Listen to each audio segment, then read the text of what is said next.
With N7 Day behind us, we've shifted gears right back into full speculation mode. Plenty of new info of Mass Effect Andromeda was released, and after shifting through it all, we've still got some questions. So here we are with 7 questions that we still have after N7 Day.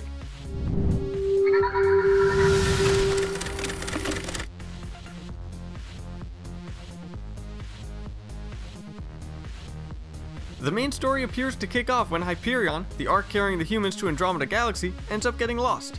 They get separated from the rest of the arks and find themselves in a completely different location than the one that they were headed for. Our question is this: what about the other arks? We've seen humans, Solarians, and Asari together in the N7 Day trailer, so it's clear that you reunite with them at some point, or at least on the Nexus, which is a larger ship serving as a forward command center carrying a variety of species rather than just one like the arks. But with that aside, what happened to them after arriving in Andromeda, and before you find them? If this is not revealed before the game's release, we imagine that it will be a significant plot point.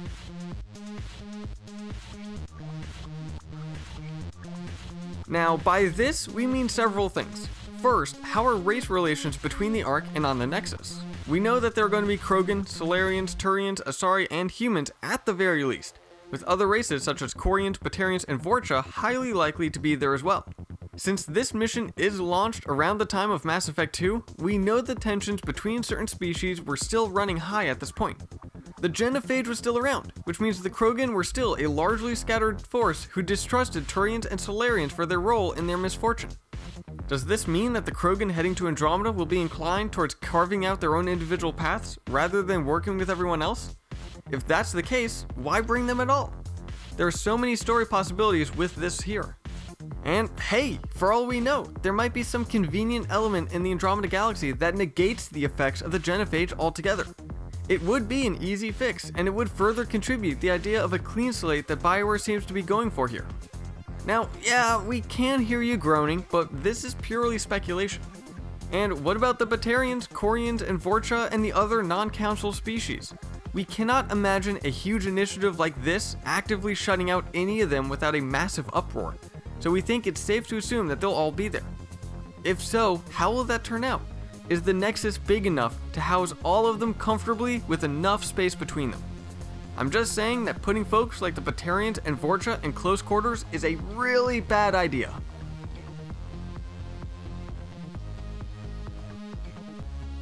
Now, if you saw the trailer, you probably remember that oddly specific moment where several characters, including the Asari PB, stood around a large hole in the ground and commented about its gravitational properties. Then one of them kicked a rock into it, and amazingly we saw it float. This section really stood out in the trailer since the rest of it was about the abstract ideas behind the game, such as exploration, discovery, being lost, and so on. But this seemed like it was focusing on a key element to either the plot or the gameplay. What is the significance of gravity in this game? Artificial gravity at that. If it's plot related, we're intrigued. If it's gameplay related, we're excited.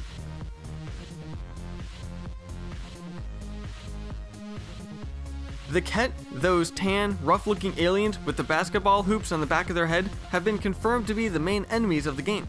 BioWare is attempting to make them intimidating, but not entirely unsympathetic, seeing as how you're essentially trespassing on their land. Granted, they might be jerks about it, but still, the principle is there. Then there's the Remnant, who've been mentioned before, but nothing has been revealed about them recently. From what we've heard, they sound similar to the Protheans, in that they left a bunch of ruins behind that we get to explore. But the questions are, do we get to meet them? Are they hostile?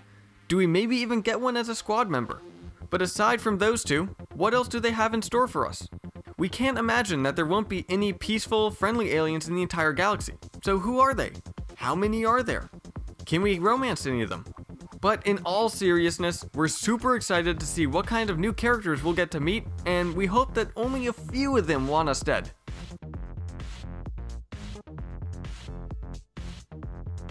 Now, aside from our Asari friend, who goes by the nickname PB, we have one more confirmed squadmate.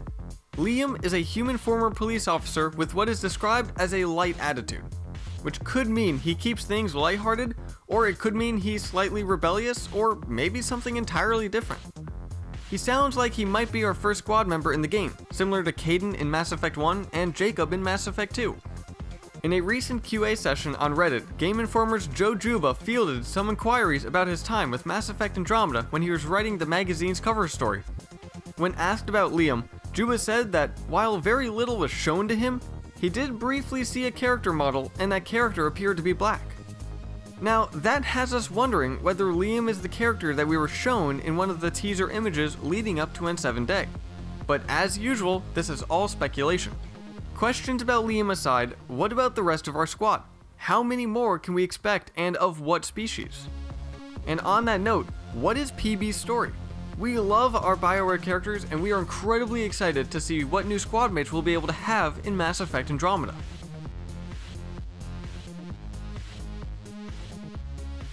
Now this is always information worth knowing, at least for any PC gamers out there.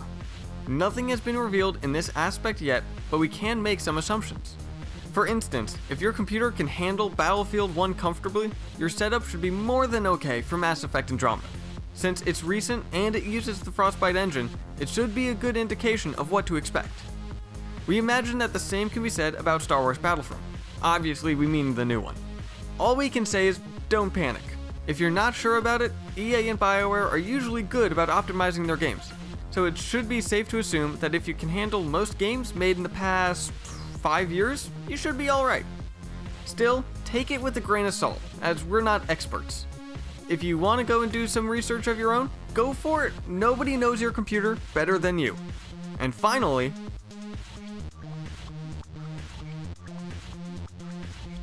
BioWare has been consistently tight-lipped on this subject. We know to expect it in the first quarter of 2017, but aside from speculation based on an art book, we don't have anything concrete. We are sure that we will hear something official before 2016 is over, but that does not mean that we won't be listening intently the whole time until then. Even so, don't automatically assume the worst. Sure, there is an incredibly small chance that it might be delayed again, but wouldn't you rather wait for a better game than to play a broken one? We are all fans here, so let's take the news as it comes and excitedly discuss what we already have in the meantime. So those are the questions that we have, at least for now. We are sure that we will have plenty more in the coming months, and we are sure that you have plenty right now. So let us know what questions you have after N7 Day in the comments down below. And while you are there, give this video a like and hit that subscribe button, and I'll see you in the next video.